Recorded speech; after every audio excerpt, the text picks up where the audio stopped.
and welcome to the Building Sciology Poddie, where we talk about better buildings to live and breathe in. My name is Jess Kismet and I am your host. And today on the podcast, we are joined by two legends of high performance building in Australia, Hamish White of Sanctum Homes and Matt Carland of Carland Construction. Hamish runs Sanctum Homes in Melbourne, known for building healthy, sustainable homes with serious attention to detail.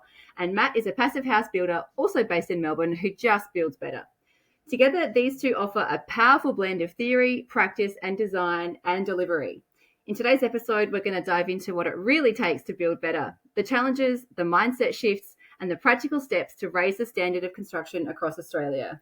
Let's begin. Welcome, gentlemen. Yo. I just missed all of that, Jess. Are you saying that I don't have attention to detail too? In your intro. I'm joking. Don't stress me out. We told you getting us two on the podcast is going to be chaos. I welcome the chaos. Yes, thank you. Thank you for having us. This is a bit different for me and Matt because we're used to being on the other side of the microphone, so to speak, and being the interviewees.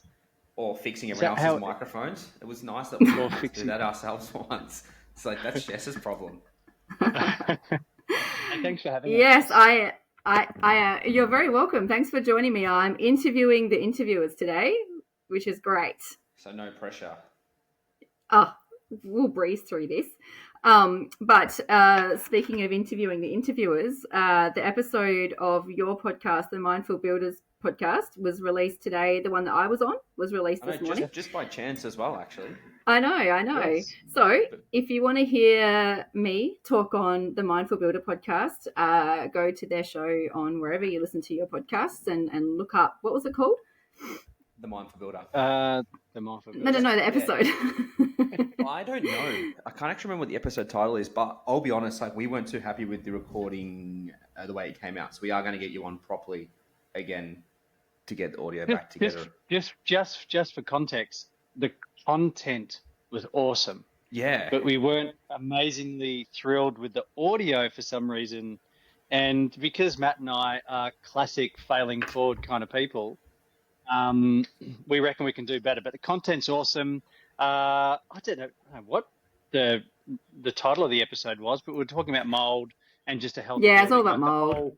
Mold and healthy buildings. Yeah. 12th of May is the date today of recording this episode. So if you go back to the 12th of May on the Mindful Builder podcast, you'll find the episode where we are talking together. So anyway, we digress. I got you guys on because you guys you come up all the time when I talk to builders who are on the sort of Instagram learning journey. You guys put so much content out there and people are constantly referring to your Instagram pages about as to where they get their information from. So you guys are really forward facing in this part of the industry in educating everyone else and spreading really good information. So I wanted to get you on to have a chat and talk about some of your pain points, I guess, and what you're learning as you're going. So my first question. Can I start with that? Thanks for the kind words too, because I know that we do both put a fair bit of effort into it, and we do really appreciate when people reach out and say they've learned a lot, because it does mean something to both of us too. I know we both really hold ourselves to high standards, and getting that positive feedback is always quite nice. Yeah, you guys do a fantastic job. It's also nice to know that you're not sort of shouting down, like a void that no one's listening into. So it is nice to hear that. Yeah, that's definitely not the case. You guys are having an impact. So well done. So I'm just going to start. I'm just going to dig right into it. What is the most frustrating thing you've seen in residential construction? Go. Matt, you start off first, because then whatever I say afterwards. I thought you were saying I'm the most frustrating. That's what I thought you meant too. I was like, you. It's like, Jess, do you want to be my co-host? What I was going to say is, Matt, you go first, because then whatever I say afterwards, I'm not going to get into trouble for saying. So you go first. All right, I'm going to go but it's actually going to follow on a little bit from where you've just said that we put so much content out there these days. what frustrates me the most is the information is already out there. The answers are out there. The how to do it is out there. The mistakes that cost Hamish and I probably hundreds of thousands of dollars across the years is out there. And people still choose not to do it or question why it's necessary. They've seen the failures. We can look across the world of all the problems. And then they continually choose to just turn a blind eye. That's what frustrates me the most. Mm-hmm. And I'm going to add get to that. because it was actually almost the first thing that popped to my mind. The other thing that I find really frustrating is that building physics is building physics. You can't choose to believe it or not believe it because building physics is a proven science. So we see people do things in the industry like foil-backed insulation, isolation, for example. It's not breathable. Water vapor is going to hit the back of that.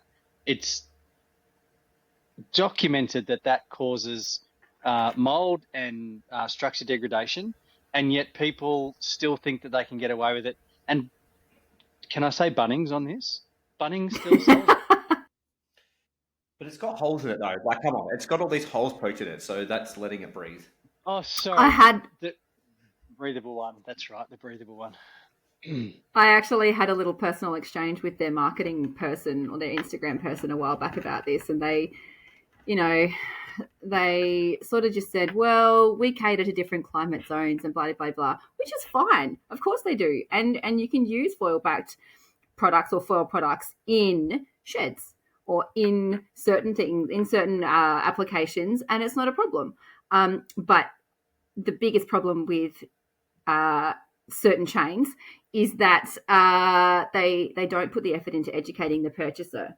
They just throw their hands up and go, oh, well, you guys figure it out. They don't have, like I suggested, put a climate zone map next to these products and say, in this climate zone, you can't use this. It's pretty easy to do something like that, and it wouldn't cost much. But anyway, I think at the same time, it's like I don't think you need to take it out because Bunnings do provide a lot of the building materials for Australia, and there are some good stuff you can get there. So I think at the same time, it's just about pure education to increase the market. And again, yeah, they do need to cater for everyone. That's the reality. It's just, yeah, like they should be able to sell it for a shed. Totally. Not that I'd build my shed out of it. Yeah, I know. And sheds are made out of steel, which has its own inherent issues. But anyway, so frustrating thing. So for you, Matt, it is that the information is out there and people are either not aware of how to find it or deliberately not accessing it. Yeah, I hate people that don't upskill. Like, it is one of my big pet hates. If you stop learning, like, it is something that it's been drilled into me as a kid. Like, you just got to continually learn. And you should learn something every day. But the people who just, like, for example, in our industry, Haim, where you just get your license and then stop, and that's all we've done all your learning, like, that's just bullshit. Yeah, I know. The fact that there's no CPD for builders is ridiculous when the code changes every 5 seconds. I think my other frustration comes from a political point of view, where it's politics. Like, this is all it is. It's politicians playing with people's lives. They know the answers. They know what they need to do, but unfortunately, we have such short-term governments that, well, fortunately and unfortunately, but there's no progressive change to actually push this because it's all about getting that next vote. Again, we have the answers. Yeah, and for you, Hamish, it's the fact that we have these known science. We have, the fact that heat, air, and moisture is going to impact your building, whether you know it or not, and that there's research out there that proves these things, but people are still choosing to ignore that because it's just what they've always done. That's your biggest frustration. Is that accurate? And I think he's right. Like, it's just, I guess, going further from what Matt was saying, that the information's there. The information's there, and there's no arguing about it. Yeah. And they're two very interlinked bugbears. And also, for people like yourselves who know this stuff back to front, I can totally understand why that is so frustrating. Myself, I'm in the same boat. But that is why I am doing this podcast, because when you know better, you can do better. And there are plenty of people who just don't don't know, and they don't have easily digestible resources. So thank you guys for coming on. Thank you for everything that you do in the Instagram and education space and your own Mindful Builder podcast. And we're all working together to try and spread this information as far and wide as we possibly can. But I think and less preaching to the choir. That's the thing. I think like we don't know everything. I think that's the most important part. We actually, and I'll speak on Haim's behalf here too, and even yourself, Jess. Like we're still learning. Like, absolutely. We make mistakes every single day. We get things wrong. We try things, do it. Like I think that's the main thing we also need to take out of it. That like you don't. I think we spoke about it the other day, Haim, or maybe I spoke it to one of my apprentices. Like until you can explain something clearly to someone else, that's when you know something.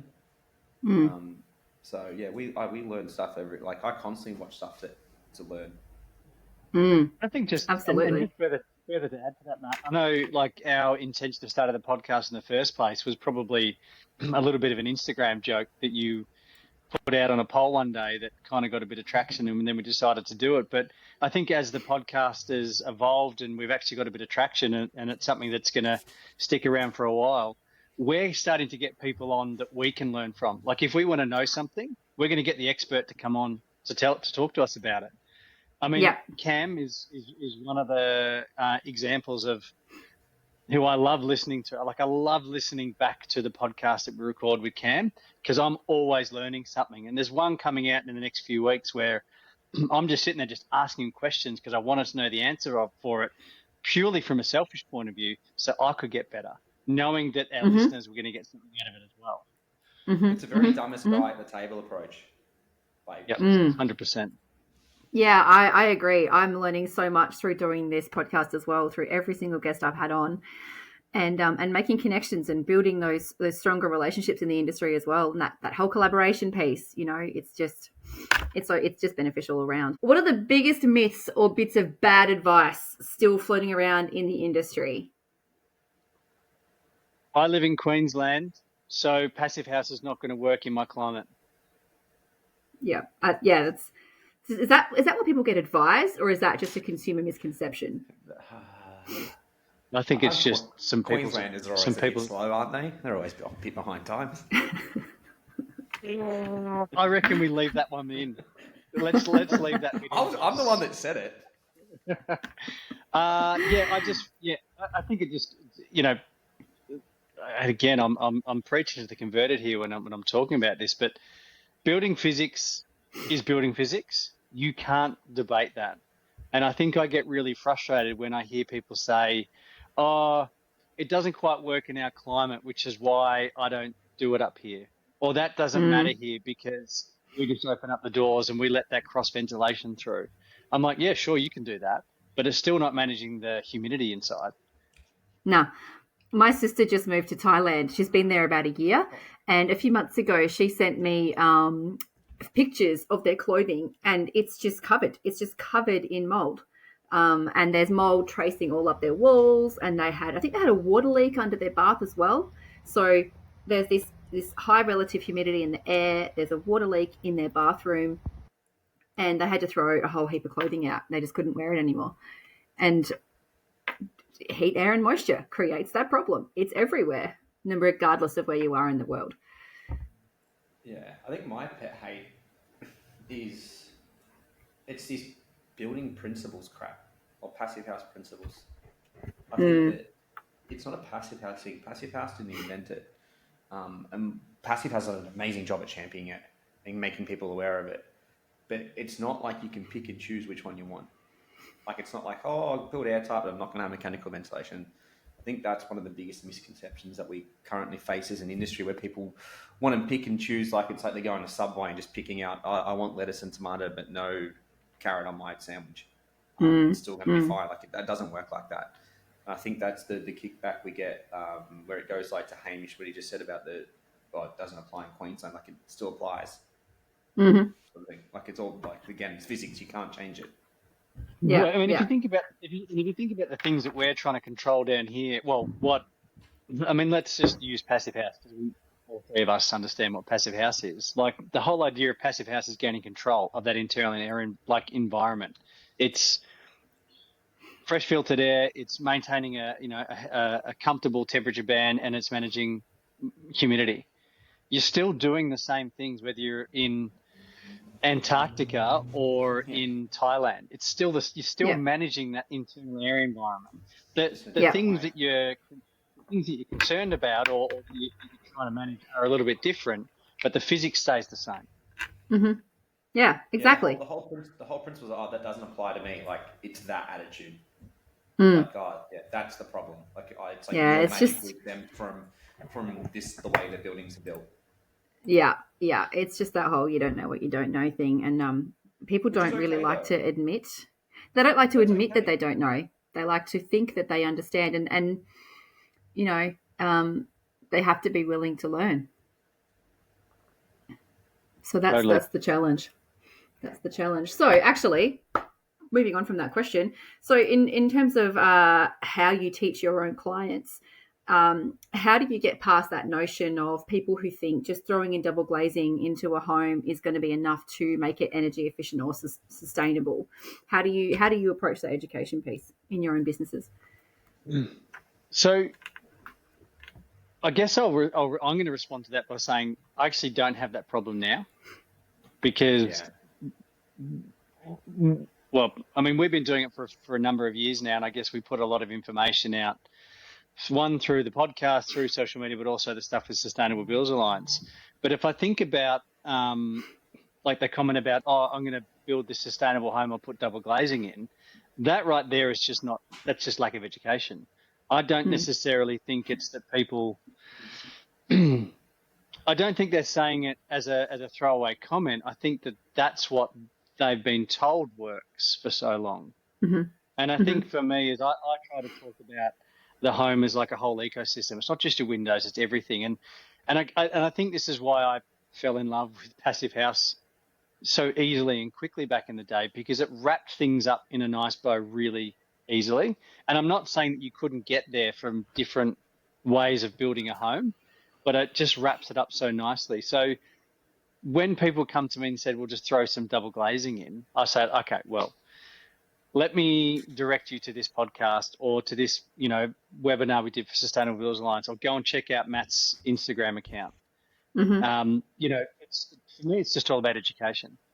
Yeah. And I don't. So you just kind of direct them to various resources, like, like not. Do you direct them to people, or do you direct them to like, like a technical resource?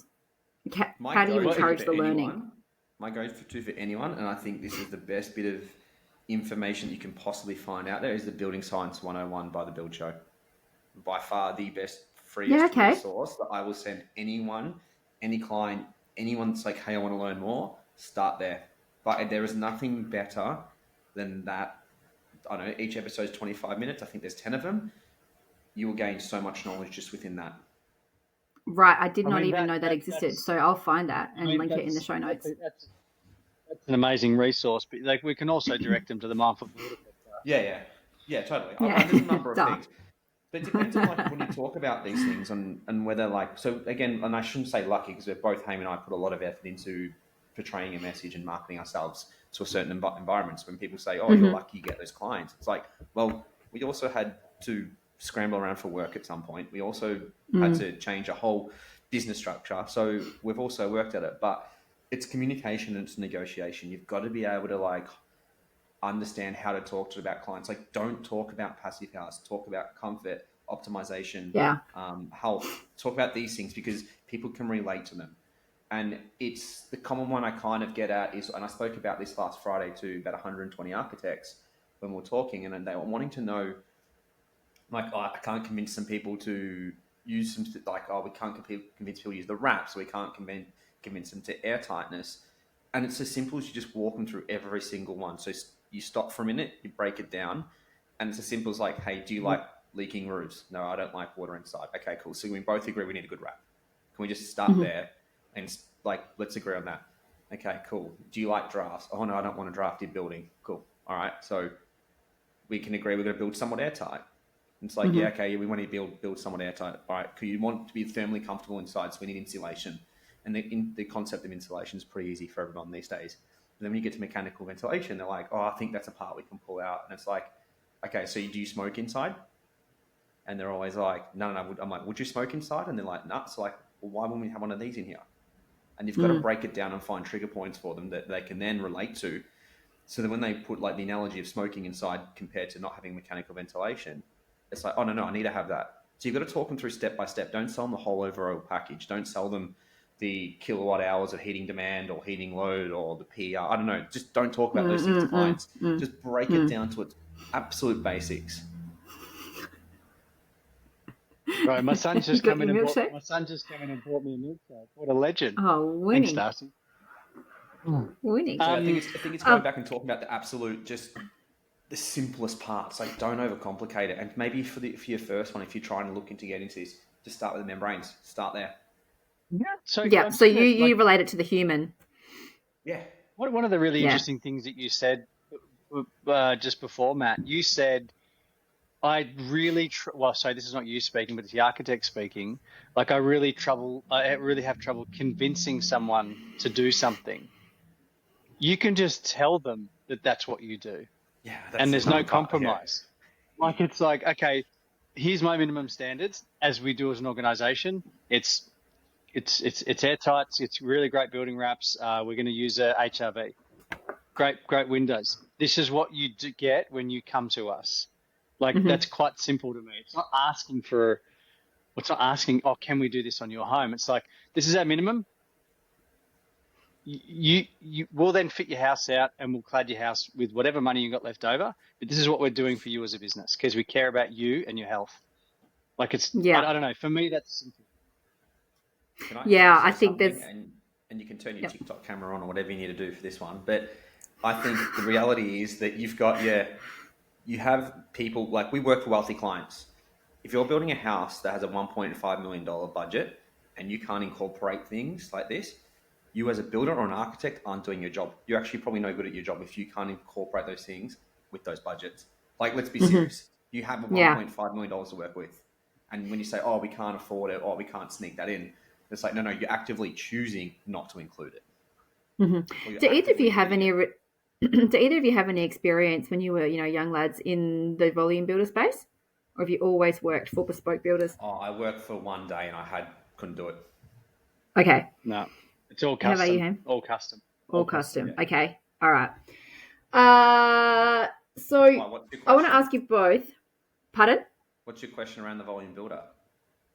Well, I just wanted to know if either of you had actually worked in that space and what your experience was. Like, you guys both work for wealthy clients, and that's all great, and you're saying, switch out your more expensive finishes so you can incorporate these really essential things into your home to make sure it's durable over the long term.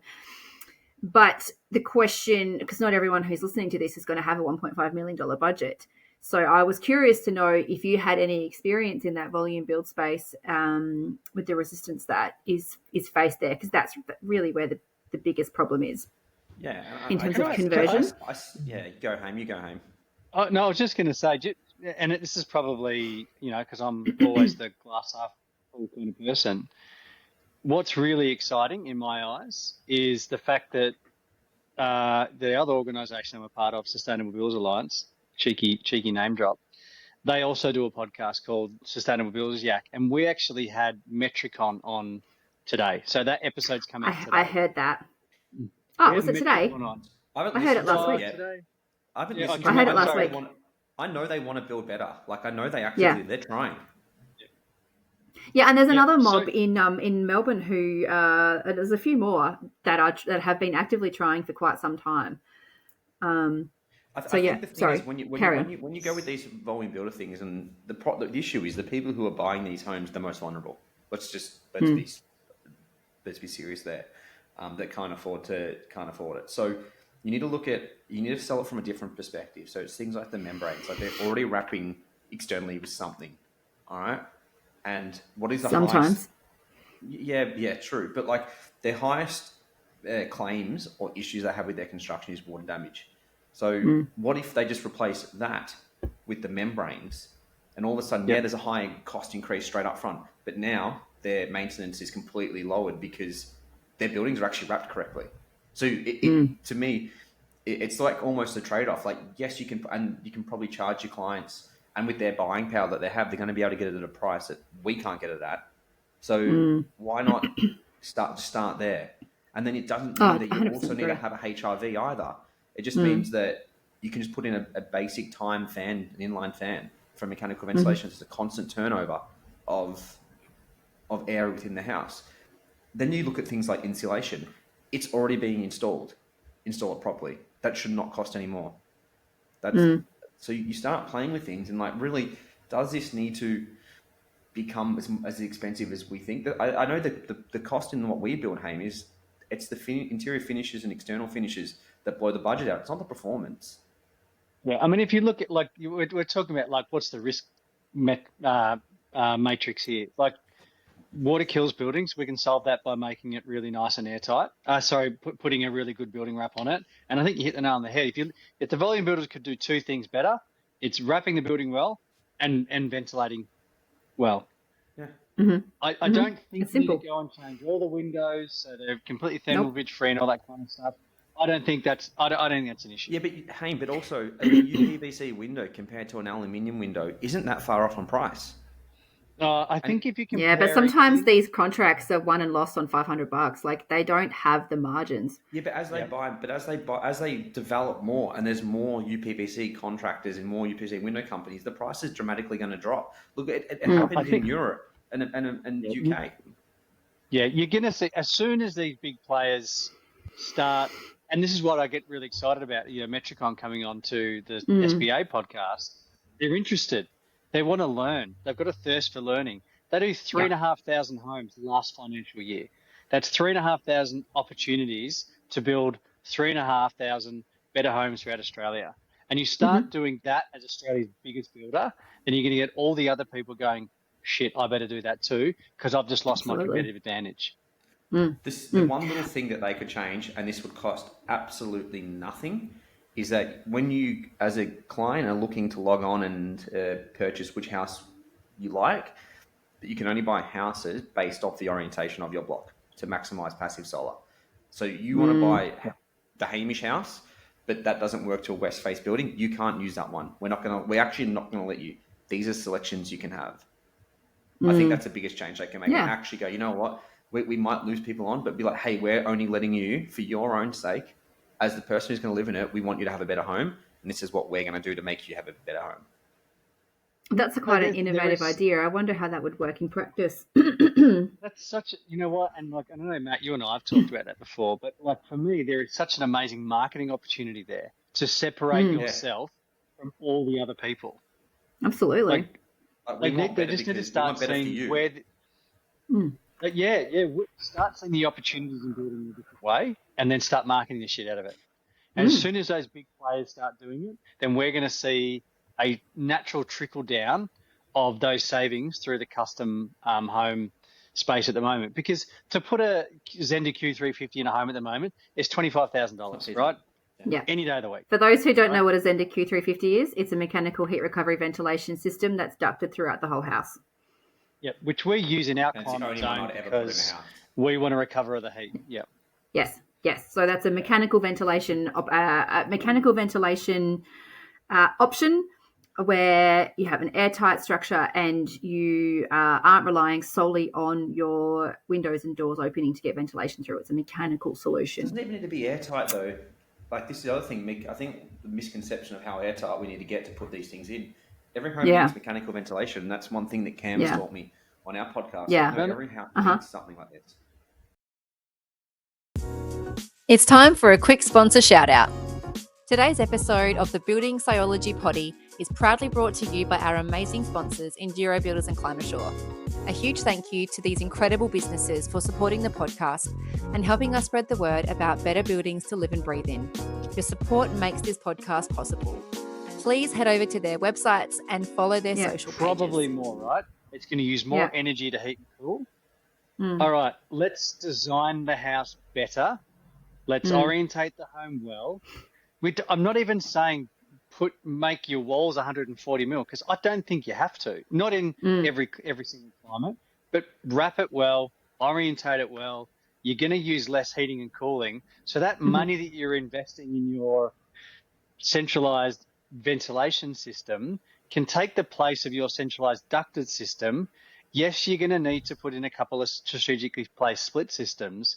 Yeah. The net result is you're covering ventilation, heating, and cooling in $30,000 to $35,000. You're not paying much more. You're getting a more comfortable and more healthy home to live in, and you're going to save money over time because your running costs of the home's lower.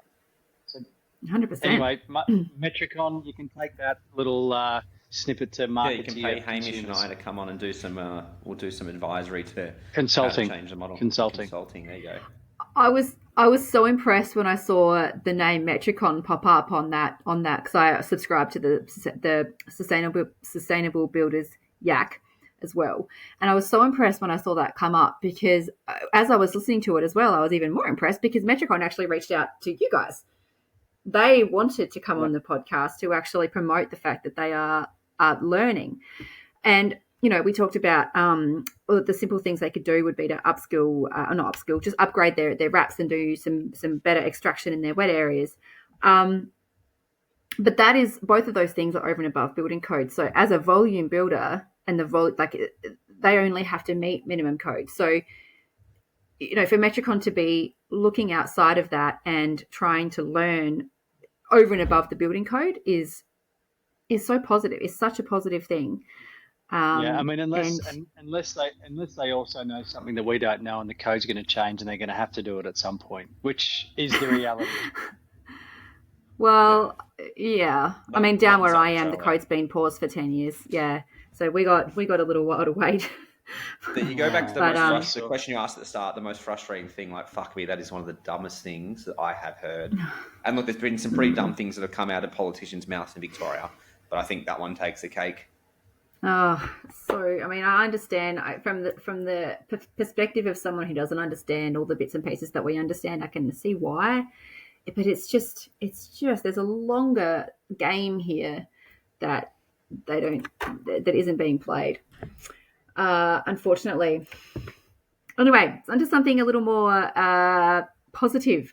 What projects have you both undertaken that pushed you technically or creatively, and what did you learn? My house, working with my wife.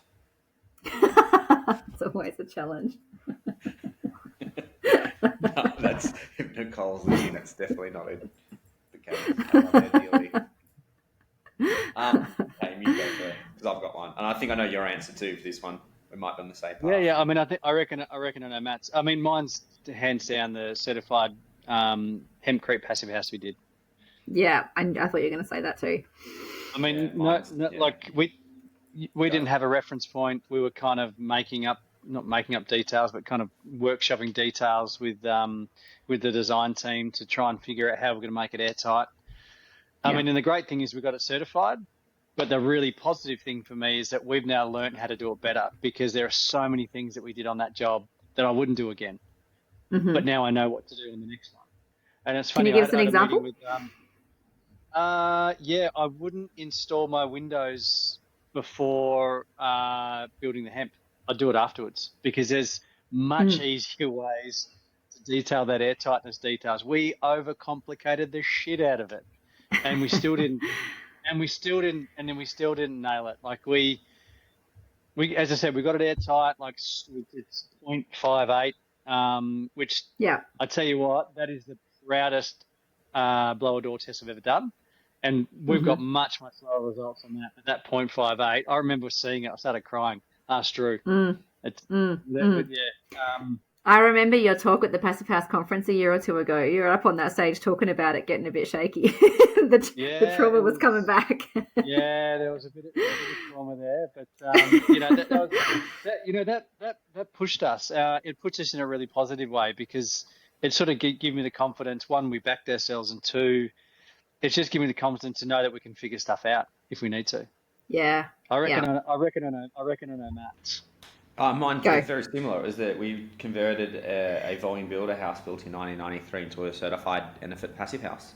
Hasn't been done. Yeah, right. So it's the things that haven't been done, that you're trying different things, that you're literally putting your balls on the line to to work it out. Like you, they're the hard ones. Like, building a brand new passive house is simple. If you can't build as a builder, you can't build a brand new or respective genitalia, Matt. Let's be like inclusive. Oh, you're so politically correct, Hamish. It's Switzerland over here. Where it's those ones. Like, if you're a builder and you consider yourself a good builder and you get presented with a passive house project as a new build, simple. Like, honestly, I can send it. Like, just literally, go for it. Like, seriously, if you can't get that ticked off, you probably shouldn't be doing your job. But when you're doing something that has been done, and if you want to do a retrofit or a renovation or something like that, or work with a new material, or work with something that's completely out of this world, I can tell you there's sleepless nights, and it requires a huge amount of trust and collaboration and transparency across the project from everyone.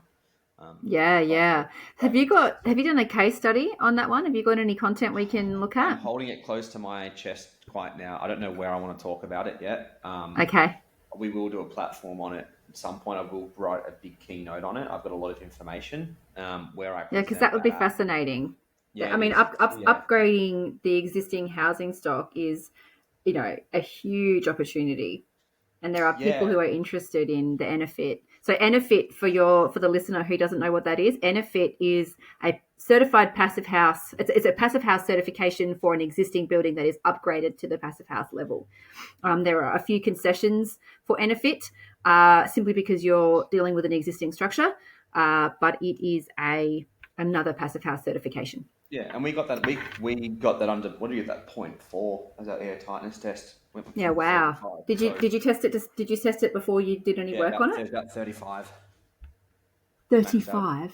No, it wasn't. We couldn't actually get a reading on it. 35 air changes. Yeah, it had to do its calibration thing on the thing where it kind of worked out what it might be. The blower door on its open fan. Oh my goodness! All right. Yeah, it was it was big change. That's hectic, and that's in Victoria. Yeah. So that house would have been freezing. Yeah. In winter. It was, yeah. So, it was not the greatest. But the thing is, like, again, we've done it. It's like, hey, we're cool. We've achieved that. I'm pretty proud of like the team, and even though as a builder, like, I relied on people like Hamish as well to ask questions, and those around me. Like, it wasn't just it's a collaborative effort on a wider front too. Clients are amazing. The whole design team were amazing. But like, we're looking at one at the moment that's it's not going to go for certification, but it's a double. We're now looking at the same thing but double brick, and now that just throws a whole. Oh wow! And that's just like throwing a whole nother can of worms on the whole project, and it's like, now what? So you work through stage by stage, and I think even though that won't be certified, I think that's going to be even harder again. Even knowing what we know and the mistakes we've made on the last one. But yeah, again, it's just having to think through it. It's, again, we go back to the start. It's all about upskilling. It's about learning and reading up on things to understand what will and what won't work. Yeah, we've got a project at the moment that we're working through with Cam that's a double brick, Matt, and it is interesting. It'll never get to certification, but it's just understanding the changes that you do make to a building and the impact that it actually has on the physics of the building. Because you can go, I'll just jam some insulation in between the brick cavity. But what are you actually doing to the building physics? Like, where's the moisture going? What's the insulation you're putting in there? You know that it's going to get wet because bricks are porous. Yes. So, all these things that are pushing you intellectually, like as Matt said, take by the horns and just like wrestle it to the ground, because you'll learn something from that exercise that you're then going to take into the next project. What are you doing just out of interest? Because we haven't got Cam involved in the project yet, but I've got in my head what I want to do. So, for those of you listening who don't know who Cam is, can somebody please explain? Dr. Evil. He's a NASA space scientist. Rocket scientist. No, he's not. He's Cam Munro works for a company called Passive Analytics. It's his own company. He does similar things to you, Jess. Woofy analysis. He does a lot of our traffic management too. Quite possibly the smartest human being that I know. Yeah. So but what are you doing? All right, good. What are you doing, Hayne? What are you looking at? Do you know what? I don't have all the information in front of me, so I don't want to lead people down the line. But we're looking at blowing insulation between the bricks. But I know that it's A close. It's a super fill. It's the waxy coating one. yeah, It's it's super fill. hydrophobic, so it doesn't grab moisture and then kind of bunch up and turn to shit. Yeah. Cool. Yeah, and because I was doing this, what I was also thinking is, again, don't take this for gospel, anyone, because this might not work as well.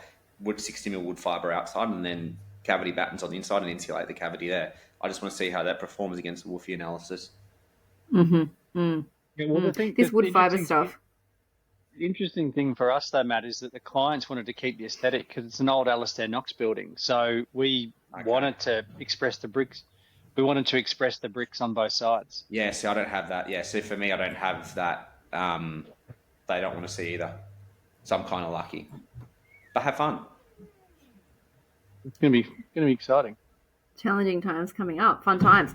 So your Enafit project, Matt, I mean, I know you're not talking about it yet, but are you willing to give us a couple of things that you had to do? Like, how did you get it from 35 air changes to 0.4? And what was it? Was it a brick veneer? Was it a brick veneer project? Was it a lightweight clad? Like, give us a bit of an overview, because that's... So the information's already all over social media.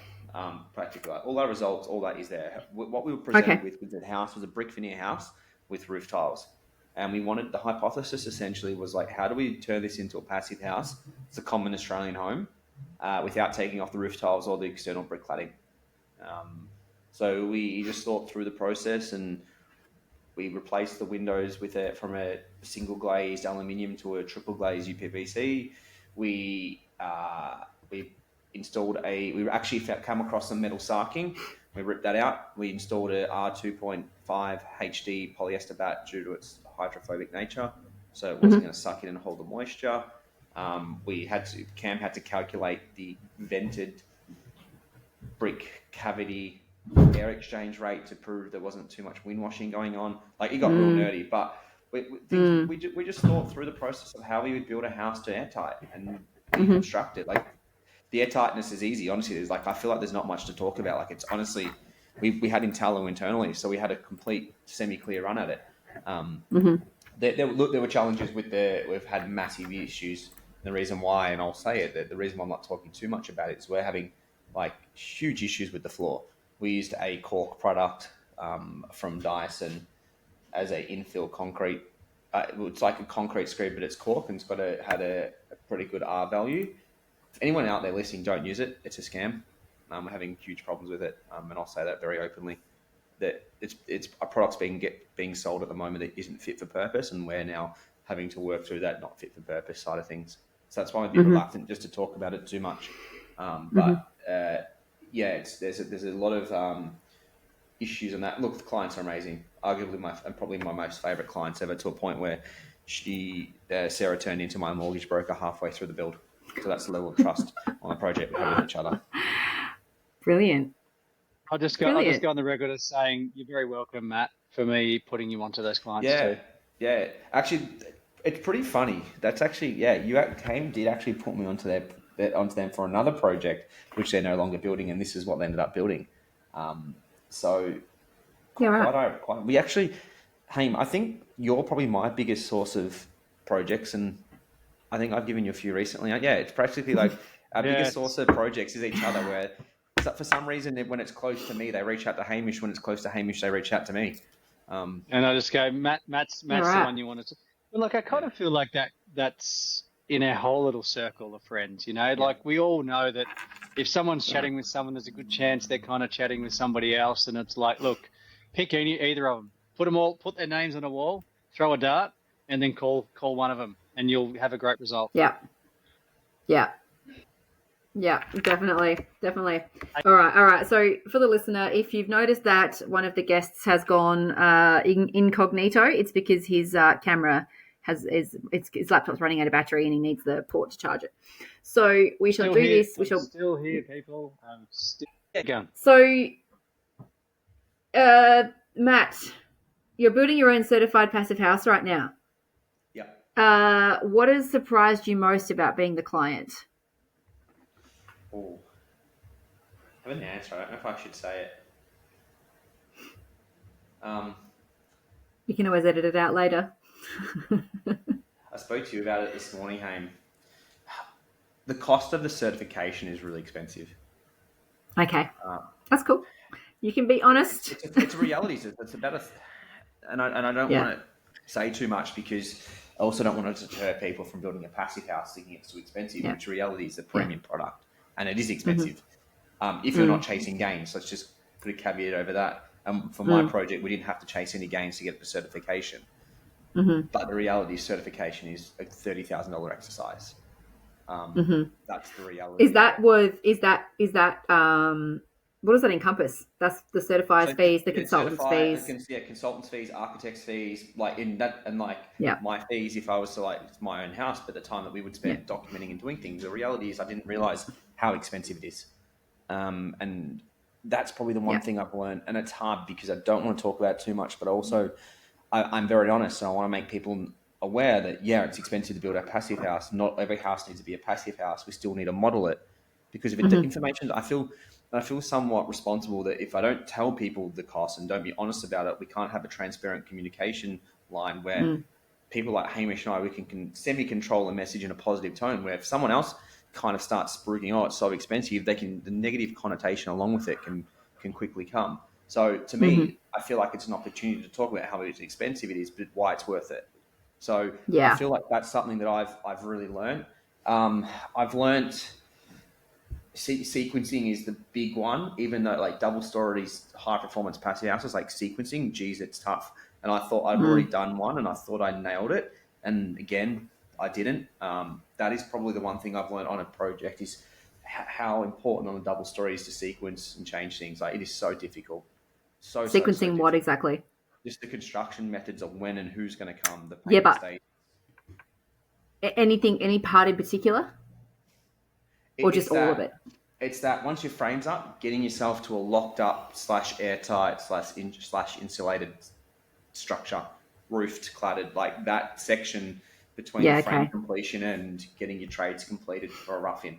That's the complex part of the build. And I don't still have a huge answer and I do things differently again. And I'd probably still make mistakes on it again because it's just such a hard thing to navigate. If I could add anything to that too, and I think what really brings that home, Matt, and regardless of whether it's your house or not, it's getting paid. It's working out like where do you set your milestone payments when you have when sequencing is challenging. Like if you had an endless budget, who gives a shit? You know, just crack on and you keep going. And if you could bill your clients every 2 weeks or every month, then it doesn't matter. But when you're trying to predict exactly the sequence of all the little nuances of a passive house or high performance build, even though I think Matt's excellent at it, I know we're pretty good at it as well, you still can get yourself caught short of a progress claim, and you could be financing that project for 2 to 3, 4 weeks even if you slightly get that timing of things wrong. And that's $400 to $500K too. So you're looking. So for example, I had trades roughing in, I had roof going on, I had bricks going in, I was insulating, I was doing air tightness all at one point. That's 3-4 stage payments at once, trying to get one to complete. So that's probably the biggest thing I learned. And the only person that can learn that is people like myself and Hamish communicating. Like a client or an architect can't help me with that. That's people like our little network of builders that we chat to. It's pretty much trying to diminish the effects of something like that and putting it out there, like, what would you do here? And hopefully getting a bit of a nugget of gold that might help that you didn't think about. It is a very hard topic to navigate. And I feel like people dance around it.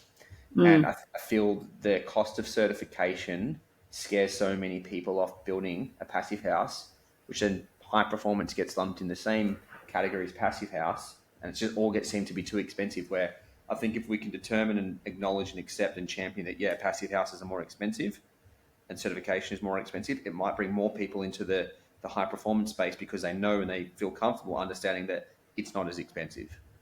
I think that's where I think that there's a narrative to be spoken about, and how we navigate that topic is quite a difficult one. because there's always going to be people against Passivhaus, and I'm a huge advocate of it. That's why I'm building my own house to that standard. But the reality is, it costs more, but it's a premium product. I'm going to flip. So you're saying, I just want to be just devil's advocate just for a second. Like, I feel certification gives you verification. Like, as a client, as a consumer, you're getting what's drawn and what you've contracted on is then verified, and you've got that insurance policy that what you're doing or what you're living in or what you're getting for your money is legitimately what you set out to achieve. And you're not going to get that unless you get it certified. So there's a huge caveat on that. Yeah. There is a however, right? And if you choose to go with a Carland Construction and Enduro Builders, a Sanctum Homes and MBH, whoever, they got runs on the board and you know that they're going to build it in a certain way. But if you go with a builder who's never done one before, doesn't know the ins and outs of it, verification, certification is the only way that you're going to get that insurance policy. Yeah. I think there is definitely a time and place. I would also like to think, though, that plaque is going to be worth something at some point. I really, truly hope it does. I think it is. You make an awesome point, because at the end of the day, Haim, I know if we do a high performance project or a normal project, the documentation's the same. So for us, the details are the same, the care is the same. Yeah, and I think that it's really important that if you're an architect, builder, and you're doing this for the first, second, third time, you should be going through certification for your first 2 or 3, purely just to understand the process. Then you can make a decision, and then at least you can go both ways on the conversation. And you can, like, I can so quickly, in the same as Haim, would be able to jump in on either or in a debate and be just as strong as an argument for and against it. Yeah, I think that's the point that you need to get to before you can have that say on a project. Not to say that we've done it all, but we do make mistakes. But we've both got to. I think it's both fair to say that we're both experts in that field of building passive houses.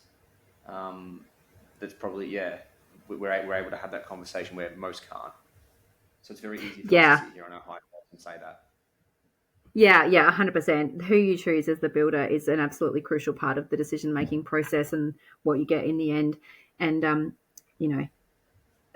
Hamish, the point that Enduro Builders have got, for example, the builder I work for has got 3 levels of build that they build to. That's it. You've got energy efficient, high performance, certified passive house. And there is a list of things that goes on in those 3 levels. You don't have to build a certified passive house. You can build the next level down. It's still going to be a freaking amazing house. But there are things that aren't included in that level. And Enduro Builders knows how to execute. And you don't have to worry about verification with a builder like him, like Enduro Builders or like yourselves, because the integrity is there, the experience is there, and the knowledge is there. Whereas if you choose, as you say, if you choose someone who is less experienced, then there's no way of knowing what you're going to get, really. 100%. There's no way of knowing. And the building code will not necessarily be the net. Not necessarily. So, carrying on from that, trying to weave all these questions together, what would you change about the NCC, both of you, tomorrow, if you could? Or today, right now, with a magic wand? I reckon Matt and mine's answer on this is going to be the same. Yep. It's as built verification. Yeah, how long we got? Yeah. I'm 100% with you. I'm going to run with 2. So one of them is, tested, like building verification. That is checking off your glazing. That is writing a stat deck that's built as designed from a performance perspective, not as a construction, as a performance. Blower door testing. That's thermal imaging is one that I've said before, but potentially you got to know how to use a thermal imaging camera. They could quite easily come across as fine. But it's 100% that. The second one for me is introducing the introduction of mechanical ventilation. I think that's a huge one because at the heat recovery or just better extraction. Let's just start with mechanical ventilation on a complete continuous cycle that's continually running. Not a switch. It is a continuous running loop of air exchange to flush out the nasty air quality inside. and also to remove the moisture. Let's just start there. Let's see how that goes. Yeah, you're going to take an energy penalty for turning over your air. It might be 30, 60, 130 cubes. I don't know per hour. I don't know what percentage. That's someone smarter than me to work that out. But I think we can reduce a lot of things like that. I think we can reduce a lot of problems in our code and building industry if we, one, test, and we, two, introduce continuous mechanical ventilation loop. Yep. Hamish, do you want to add anything? Close out. Yeah, if I can. I just want to circle back to that as-built verification. In my very humble opinion, if every single home in Australia from this point onwards was built to 7 stars, like actual 7 stars, it is going to have a much greater impact than Matt and myself and a handful of other really great builders around Australia who are building, power performance of Passivhaus. It's going to have a much bigger impact on our building stock because 7 stars takes in orientation. It takes in thermal performance. It's a whole of home energy consumption. But I guarantee, because this is not verified 7-star as-built verification, those 7-star homes that are getting built at the moment, those 8-star homes that are getting built at the moment, I wouldn't be surprised if a lot of them aren't actually 7-star when they're sat down and tested. Yeah. Yeah. I couldn't agree more, Ham. I think, Yeah. Yeah, it's low hanging fruit too. It's not like it's that hard. Mm-hmm. Like imagine a concept that you had to build something to a certain standard, but then didn't have to actually build to that certain standard. That's what a 7-star is. Like you could tick a box and say you've done it, but really does it matter? Like that, it's just a weird concept to get your head around. So no, I'm okay. That's the first one you change. Yeah, it's extremely vague. Okay, well, I just have one final question for you both that I ask all of my guests on this podcast. What is the one thing you both want the industry to know? The minefield builder. What is the one thing that I want the industry to know? Oh, that building better is a choice, and it's not that hard. Mm-hmm. Yeah. Very good. Thank you. This is a really good. So what was the question again? If there's one thing you want the industry to know out of all of your experience and learnings and everything, all of your training, what's the one, if you had to pick one, what would it be? You're going to make mistakes, and that's okay. Yeah. You're going to find. On that note, Drew from Passive Tech won't charge you for 4 blower door tests. Yeah, birth, death, taxes, and Drew not charging you. All right, guys. Well, we will wrap it up there. Thank you so much for taking time out of your busy builder schedules to talk to me. I really, really appreciate it. You guys are doing such a great job.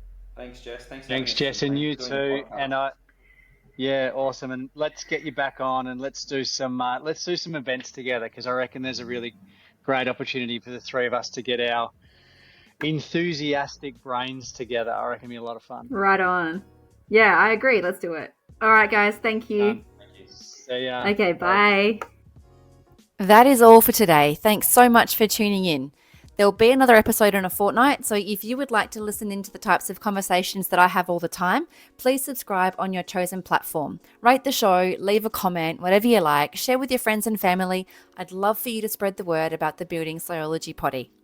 There's a link in the episode description where you can head to a landing page, and there are some show notes there with relevant links and a full transcript of the show as well, and also links to my socials. So if you're not already, I'd love for you to follow along there too, as I share lots of building science and building biology tips. There's also a contact page where you can send me an email or even a voice message. So if you've got questions or suggestions or guest ideas, I'd love to hear from you. I want to know what you want to know, so please get in touch with me. Thanks again. I'll be back in 2 weeks. So until then, happy healthy building.